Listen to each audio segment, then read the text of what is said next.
नमस्कार प्यारे विद्यार्थियों, कक्षा 12 की लेक्चर सीरीज में आपका हार्दिक स्वागत।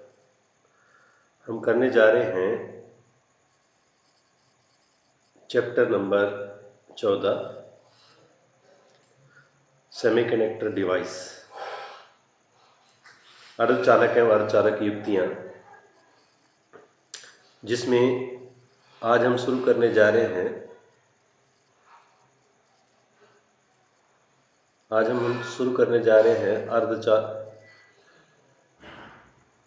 ऊर्जा बैंड सिद्धांत। ऊर्जा बैंड सिद्धांत क्या कहता है? ऊर्जा बैंड सिद्धांत को समझने से पहले हम परमाणु संरचना की बात करते हैं।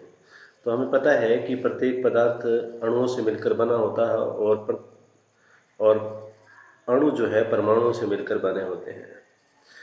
तो प्रत्येक पदार्थ में परमाणु पाए जाते हैं। परमाणु के दो भाग होते हैं, एक होता है केंद्रीय भाग जिसे नाभिक कहा जाता है, और नाभिक के चारों ओर दीर्घवृत्ताकार कक्षाओं में इलेक्ट्रॉन चक्कर लगाते हैं। तो ये देखो, ये जो है ये हमारा नाभिक है, परमाणु का नाभिक है, और इस नाभिक के चारों ओर दीर्घवृत्ताकार कक्षाओं में इलेक्ट्रॉन चक्कर लगाते हैं। अब ये जो नाभिक है, इस नाभिक को परमाणु का केंद्रीय भाग कहते हैं, और नाभिक में दो प्रकार के कण पाए जाते हैं, न्यूट्रॉन, प्रोटॉन। ये नाभिक जो है इन इलेक्ट्रॉनों को आकर्षण बल द्वारा बांधे रखता है। जो कक्षाएं इसके नज़दीक रहती हैं उसमें उपस्थित इलेक्ट्रॉन जो है पूरी तरह मजबूती से बंधे रहते हैं और अपनी कक्षा को छोड़ के बाहर नहीं जा पाते हैं। इन कक्षाओं को आंतरिक कक्षाएं कहते हैं, और आंतरिक कक्षा में जो इलेक्ट्रॉन पाए जाते हैं उन इलेक्ट्रॉनों को बद्ध इलेक्ट्रॉन कहते हैं। ये जो आंतरिक कक्षाएं हैं जो मैंने लाल रंग से प्रदर्शित करी है, इन आंतरिक कक्षाओं को हम क्या कहेंगे? आंतरिक कक्षा में जो इलेक्ट्रॉन उपस्थित है उनको बद्ध इलेक्ट्रॉन कहेंगे। इन बद्ध कक्षाओं से ठीक ऊपर की तरफ एक और ऊर्जा स्तर होता है जो सामान्य ताप पर क्या रहा अर्धपूरित रहता है, मतलब आधा भरा हुआ रहता है, या आधे से कम होता है, या आधे से हल्का सा ज्यादा होता है, पूर्णतः भरा हुआ नहीं होता है। इस ऊर्जा स्तर को हम क्या कहते हैं? संयोजी ऊर्जा स्तर कहते हैं। इस ऊर्जा स्तर को हम क्या कहते हैं? संयोजी ऊर्जा स्तर कहते हैं। और इस संयोजी ऊर्जा स्तर में जो इलेक्ट्रॉन पाए जाते हैं उन इलेक्ट्रॉनों को हम क्या कहते हैं? संयोजी इलेक्ट्रॉन कहते हैं।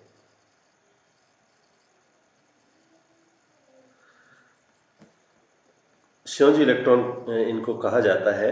और संयोजी इलेक्ट्रॉन जो नाभिक से बहुत ही कमजोर बल से बंधे रहते हैं, कमजोर बल से बंधे रहते हैं। जैसे ही इनको हल्की सी या कुछ मात्रा में ऊर्जा मिल जाती है तो ये अपने कक्ष को छोड़ के, ऊर्जा स्तर को छोड़ के ऊपर वाले ऊर्जा स्तर में चले जाते हैं। इस ऊपर वाले ऊर्जा स्तर को हम क्या कहते हैं? चालन ऊर्जा स्तर कहते हैं, जो सामान्य ताप पर क्या रहता है? खाली रहता है। एक बार दोबारा से बात करते हैं।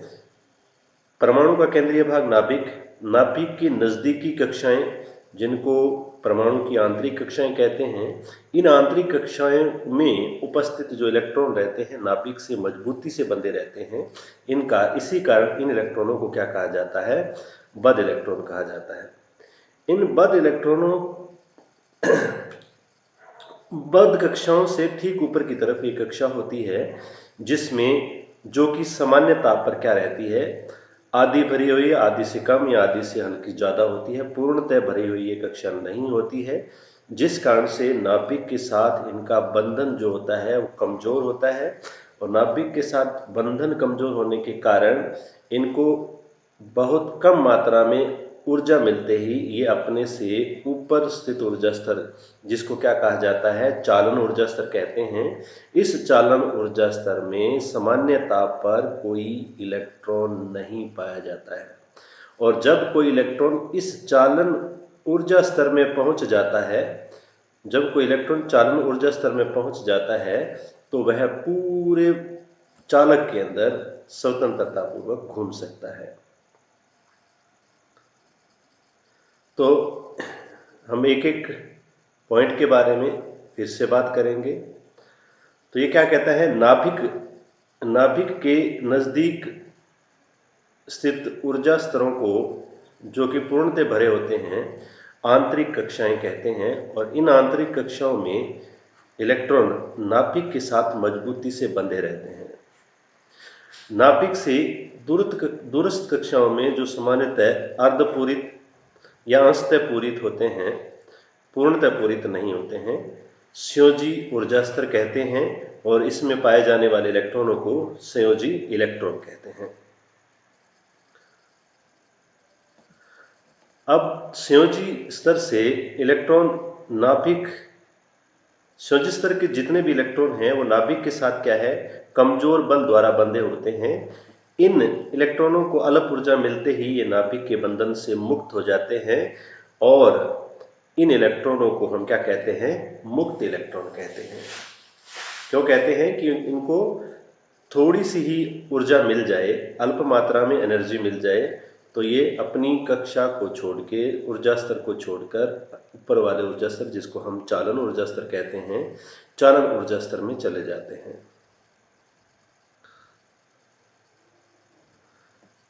अब देखो, परमाणु का जो बाह्यतम ऊर्जा स्तर है, जो कि संयोजी ऊर्जा स्तर के ठीक ऊपर होता है, परमाणु के बाह्यतम ऊर्जा स्तर जो सामान्यतः खाली होता है, जिसमें किसी प्रकार का कोई इलेक्ट्रॉन नहीं पाया जाता है, चालन ऊर्जा स्तर कहलाता है। यह संयोजी ऊर्जा स्तर के ठीक ऊपर होता है। इस ऊर्जा स्तर में इलेक्ट्रॉन पहुंचने के बाद मुक्त इलेक्ट्रॉन कहलाता है, और ये मुक्त इलेक्ट्रॉन पूरे पदार्थ में स्वतंत्रता पूर्वक घूम सकते हैं। पूरे पदार्थ के अंदर ये स्वतंत्रता पूर्वक घूम सकते हैं। तो हम एग्जाम्पल लेते हैं, हमारे पास एग्जाम्पल है ऊर्जा बैंड निर्माण का। तो ऊर्जा बैंड निर्माण के लिए हम एग्जाम्पल ले रहे हैं सिलिकॉन का, जो आवर्त सारणी के अंदर 14 नंबर पे आता है, इसकी हम बात करते हैं। और इसका जो इलेक्ट्रॉनिक विन्यास होता है वो ये होता है 1s2 2s2 2p6 3s2 3p6 ये होता है।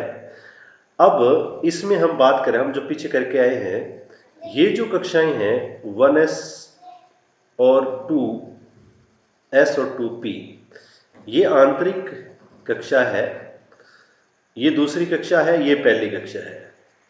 ये नाभिक के ठीक जस्ट पास ये है, नाभिक के 2 नंबर पे ये है, 3 नंबर पे ये है। अब ये दोनों कक्षाएं पूर्णतः भरी हुई हैं, इस कारण से ये नाभिक से आकर्षित रहती हैं और नाभिक से मजबूती से बंधी रहती हैं। इसलिए इनको क्या कहा जाता है, आंतरिक ऊर्जा स्तर कहा जाता है। जबकि इसमें, इस कक्षा में अगर हम स्थायी परमाणु अगर बनाना चाहते हैं, स्थायी परमाणु चाहते हैं, तो इसमें तो 4 इलेक्ट्रॉन हैं, 8 इलेक्ट्रॉन चाहिए हमें कम से कम, क्योंकि S में 2 और P में 6 चाहिए। अगर ये 8 इलेक्ट्रॉन पूरे हो जाते हैं तो ये परमाणु जो है लगभग स्थायी हो जाता है। और कोई भी परमाणु ये चाहता है कि मैं स्थायी हूँ, तो ये जो ऊर्जा स्तर है जो अर्धपूरित है, इस स्थिति में क्या है, आधा भरा हुआ है। इस आधे भरे हुए ऊर्जा स्तर को हम क्या कह रहे हैं, संयोजी ऊर्जा स्तर कह रहे हैं। इस संयोजी ऊर्जा स्तर के ठीक बाद जो सामान्य ताप पर खाली रहता है, सामान्य ताप पर क्या रहता है, खाली रहता है, इस ऊर्जा स्तर को हम बोलते हैं चालन ऊर्जा स्तर। तो हमने बात कर ली, ये जो 2 ऊर्जा स्तर है, ये और ये दोनों सामान्य ताप पर भरे हुए रहते हैं और नाभिक के साथ मजबूती से बंधे रहते हैं, इसलिए इनको आंतरिक ऊर्जा स्तर कहते हैं। और ये क्या है, आधा पूरित या आधे से कम हो सकता है या आधे से ज़्यादा हो सकता है, लेकिन ये तो क्या है, 8 इलेक्ट्रॉन चाहिए, 4 हमारे पास है, तो आधा भरा हुआ है। ये आधा भरा हुआ जो ऊर्जा स्तर है, इसको हम बोलते हैं संयोजी ऊर्जा स्तर, संयोजी ऊर्जा स्तर। और इसके ठीक बाद जो ऊर्जा स्तर होगा उसको हम बोलेंगे चालन ऊर्जा स्तर। ये बात हमें बढ़िया से समझ में आ गई है। अब बैंड का निर्माण कैसे होता है, ऊर्जा बैंड का निर्माण कैसे होता है, इसके बारे में हम बात करेंगे। अगर हम बात करते हैं किसी एक परमाणु की, तो एक परमाणु के लिए हमने ये n = 1, n = 2, n = 3, क्योंकि ये मान हम बोल रहे हैं 2 और 3। तो देखो भाई, n बराबर 1 के लिए ये ऊर्जा स्तर, n बराबर 2 के लिए ये ऊर्जा स्तर। अब ये क्योंकि नाभिक के नजदीक है और पूर्णतः बड़े होने के कारण इनको क्या कहा जाता है, आंतरिक ऊर्जा स्तर कहा जाता है। अब n बराबर 3 जो है आधा भरा हुआ है, इसको हम क्या कहेंगे, संयोजी ऊर्जा स्तर कहेंगे। और इससे ठीक ऊपर वाला जो ऊर्जा स्तर है सामान्य ताप पर क्या रहता है, खाली रहता है। और जैसे ही ऊर्जा पाता है इलेक्ट्रॉन, संयोजी ऊर्जा स्तर का इलेक्ट्रॉन, तो ऊर्जा पाकर इस ऊर्जा स्तर में चला जाता है। और इस ऊर्जा स्तर को हम क्या कहते हैं, चालन ऊर्जा स्तर कहते हैं। अब ये तो हो गई एक परमाणु की बात। अब हमें पता है कि पदार्थ जो है कई परमाणुओं से मिलकर बना होता है। इसलिए क्या होता है अभी, आंतरिक कक्षाओं, जब ये परमाणु नजदीक आते हैं तो संयोजी ऊर्जा स्तरों और चालन ऊर्जा स्तरों में क्या होती है, अन्योन्य क्रियाएं होती हैं। अन्योन्य क्रिया होने के कारण अब हम बात कर लेते हैं, कोई दो परमाणु अगर नजदीक आते हैं तो क्या होता है। दो परमाणु नजदीक आते हैं तो ये दो तो आंतरिक कक्षाएं हैं, ये पहली आंतरिक कक्षा, ये दूसरी, और ये है संयोजी ऊर्जा स्तर, ये है चालन ऊर्जा स्तर। अब ये आंतरिक कक्षाएं नाभिक के बहुत नजदीक होने के कारण अन्योन्य क्रिया का इन पे कोई प्रभाव नहीं होता है। लेकिन ये जो ऊर्जा स्तर है, अगर दो परमाणु हैं तो चालन ऊर्जा स्तर दो भागों में या दो ऊर्जा स्तरों में विभाजित हो जाता है इस तरीके से। ठीक इसी तरीके से संयोजी ऊर्जा स्तर भी दो भागों में विभाजित होता है। इसी तरीके से अगर यदि कई परमाणु मिलकर पदार्थ का निर्माण करते हैं, हमें पता है पदार्थ का निर्माण करते हैं, तो उसमें n परमाणु है तो n ऊर्जा स्तर होंगे। यहाँ पे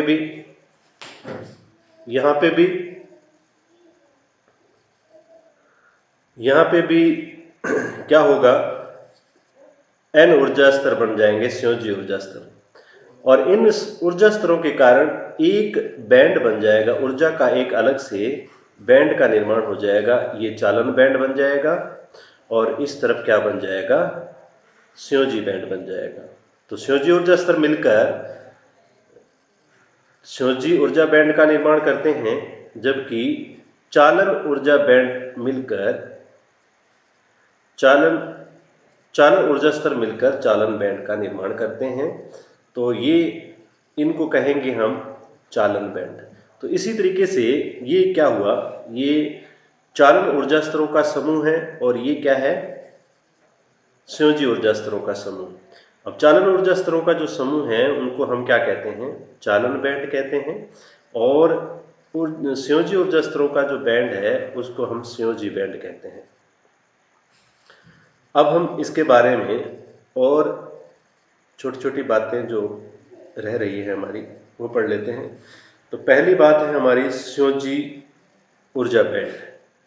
पदार्थ के परमाणुओं के संयोजी ऊर्जा स्तरों की अन्योन्य क्रियाओं से बने पदार्थ के जो परमाणु हैं, इन परमाणुओं के संयोजी ऊर्जा स्तरों के अन्योन्य क्रियाओं से बने ऊर्जा बैंड को क्या कहते हैं, संयोजी ऊर्जा बैंड कहते हैं।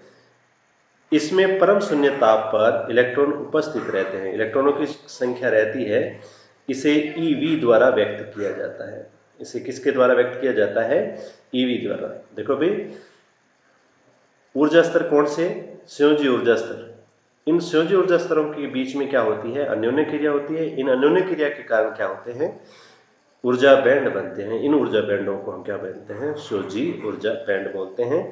और इसमें परम शून्य ताप पर कोई इलेक्ट्रॉन उपस्थित नहीं होता है और इसे EV द्वारा व्यक्त किया जाता है। इसके बाद हम बात करते हैं चालन ऊर्जा बैंड की।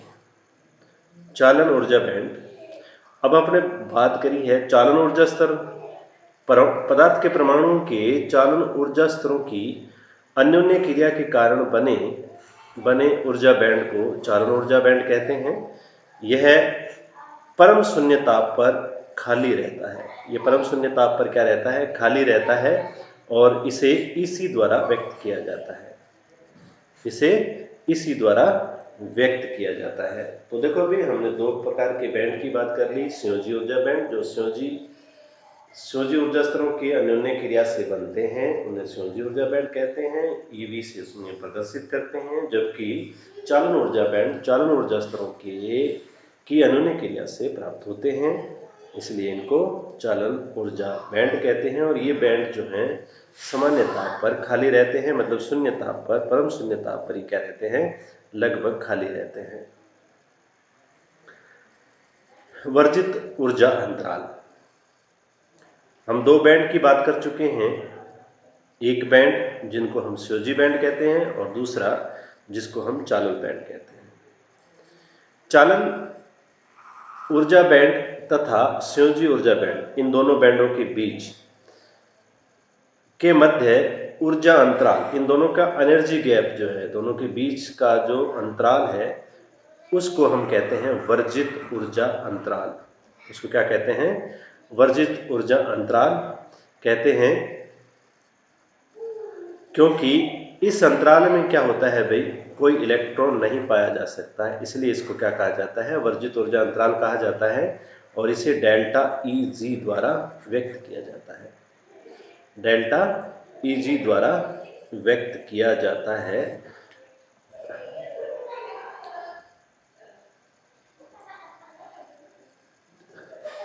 ऊर्जा बैंड सिद्धांत,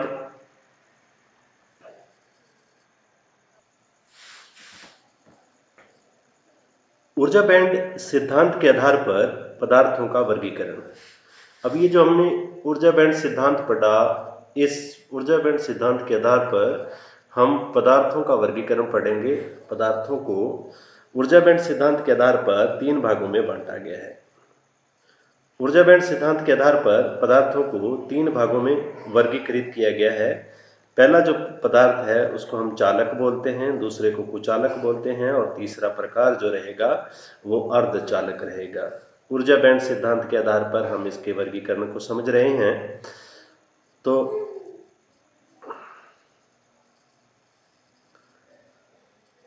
पहले हम बात करते हैं चालक। वे पदार्थ जिनके वर्जित ऊर्जा अंतराल, जिसका जो वर्जित ऊर्जा अंतराल है वो डेल्टा Eg, जिनके वर्जित ऊर्जा अंतराल डेल्टा Eg का मान 0 होता है। क्या होता है? 0 होता है, चालक पदार्थ कहलाते हैं। देखो भी इसमें क्या होता है, ये कंडीशन होती है, चालन ऊर्जा बैंड और ये संयोजी ऊर्जा बैंड, या तो ये एक दूसरे के नजदीक रहते हैं, इनके बीच का जो वर्जित ऊर्जा अंतराल है 0 रहता है, या फिर एक दूसरे के अंदर घुसे रहते हैं, जिनको अतिव्यापन कहते हैं, एक दूसरे पे अतिव्यापित रहते हैं। तो वे पदार्थ जिसके लिए डेल्टा Eg का मान जो है वो 0 रहे, उनको हम क्या कहते हैं? चालक पदार्थ कहते हैं। और चालक पदार्थों की जो चालकता होती है 10 की पावर 2 महो प्रति मीटर से 10 की पावर 8 महो प्रति मीटर तक होती है। जहां ये महो हम बोल रहे हैं ओम, जो प्रतिरोध का मात्रक ओम जो होता है, ओम का उल्टा है, चालकता का मात्रक है जिसको महो बोला जाता है, और ये चालकता का मात्रक जो है महो प्रति मीटर होता है। ठीक इसी तरीके से प्रतिरोधकता का मात्रक, इन पदार्थों के लिए प्रतिरोधकता जो होती है वो 10 की पावर -8 ओम मीटर से 10 की पावर -2 ओम मीटर तक होती है। अब इसमें इस डायग्राम से हमें क्या दिख रहा है? ये है चालन ऊर्जा स्तर, ऊर्जा बैंड, और ये है संयोजी ऊर्जा बैंड। ठीक है, इनके बीच का जो ऊर्जा अंतराल है जिसको हम डेल्टा Eg से रिप्रेजेंट करते हैं वो क्या है? 0 इलेक्ट्रॉन वोल्ट। 0 इलेक्ट्रॉन वोल्ट है। तो अगर वर्जित ऊर्जा अंतराल का मान 0 इलेक्ट्रॉन वोल्ट आता है तो उस पदार्थ को हम क्या बोलते हैं? चालक पदार्थ बोलते हैं। अब हम बात करते हैं कुचालक पदार्थ की। वे पदार्थ जिनके लिए वर्जित ऊर्जा अंतराल का मान 6 इलेक्ट्रॉन वोल्ट या इससे अधिक होता है। 6 नहीं, यहाँ पे 3 इलेक्ट्रॉन वोल्ट, 3 इलेक्ट्रॉन वोल्ट या इससे अधिक होता है, कुचालक कहलाते हैं। डेल्टा Eg का मान, डेल्टा Eg जो है always greater than 3 electron volt होता है। मतलब डेल्टा Eg का ये जो मान है वो हमेशा 3 इलेक्ट्रॉन वोल्ट से अधिक होता है। तो वे पदार्थ क्या कहलाते हैं? कुचालक पदार्थ कहलाते हैं। जिन पदार्थों के लिए डेल्टा Eg का मान 3 इलेक्ट्रॉन वोल्ट से अधिक होता है उनको हम क्या बोलते हैं? कुचालक पदार्थ बोलते हैं। इन पदार्थों की चालकता, किनकी? कुचालक पदार्थों की चालकता 10 की पावर -19 महो प्रति मीटर से 10 की पावर -11 महो प्रति मीटर तक होती है। इन पदार्थों की प्रतिरोधकता 10 की पावर 11 ओम मीटर से 10 की पावर 19 ओम मीटर तक होती है। तो चालक पदार्थों के लिए डेल्टा Eg का मान 3 इलेक्ट्रॉन वोल्ट से अधिक होना चाहिए। अधिक होगा तो हम बोलेंगे वो कुचालक पदार्थ। कुचालक पदार्थ जिसके लिए वर्जित ऊर्जा अंतराल का जो मान है वो 3 इलेक्ट्रॉन वोल्ट से अधिक होना चाहिए। और इनकी जो चालकता होती है 10 की पावर -19 महो पर मीटर से 10 की पावर -11 महो पर मीटर तक होती है, जबकि प्रतिरोधकता 10 की पावर 11 से 10 की पावर 19 ओम मीटर तक होती है।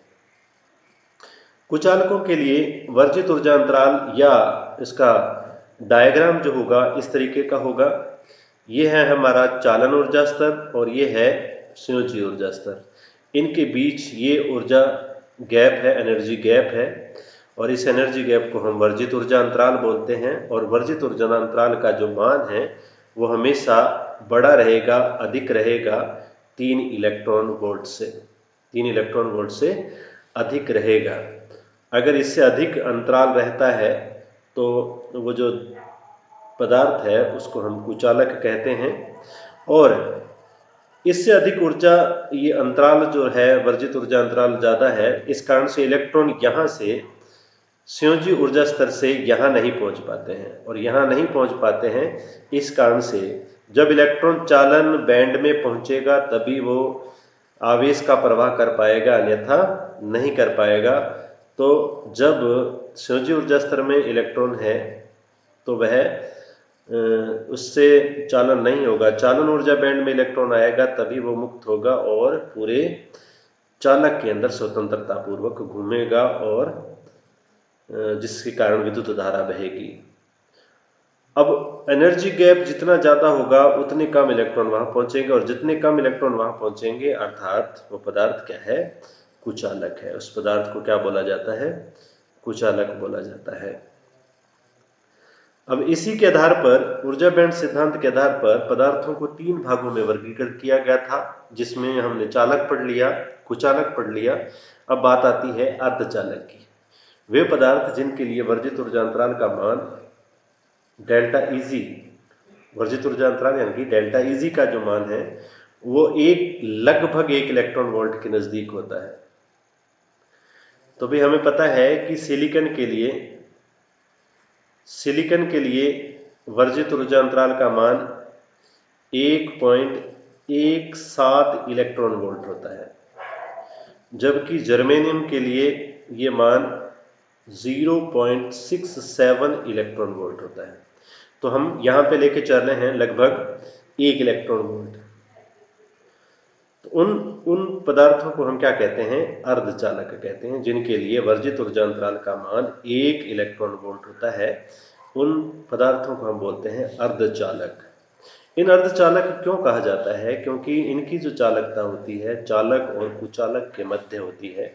इनकी प्रतिरोधकता भी चालक और कुचालक के मध्य होती है, इसलिए इनको अर्धचालक कहा जाता है।